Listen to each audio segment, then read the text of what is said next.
Working the night shift at the morgue, I noticed one body kept moving every time I turned my back.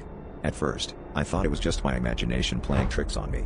The dim light, the eerie silence, and the cold air can do that to you. But then, as I went to record some notes, I distinctly heard the sound of a body bag rustling.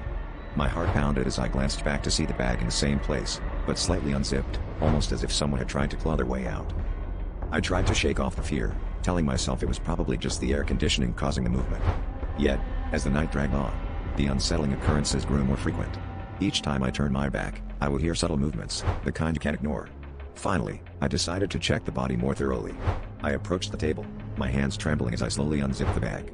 The body inside was a middle-aged man with a peaceful expression, but what chilled me to the bone was the fresh blood under his fingernails.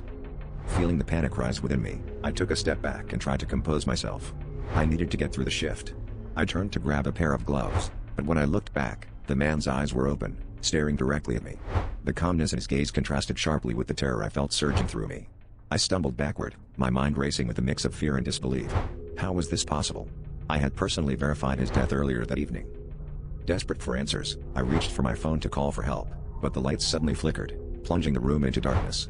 In the brief moments of illumination, I saw the man sit up, his eyes never leaving mine. The final flicker of light revealed him standing inches away from me, his cold breath against my skin. The last thing I heard before everything went black was his whisper, "Thank you for waking me."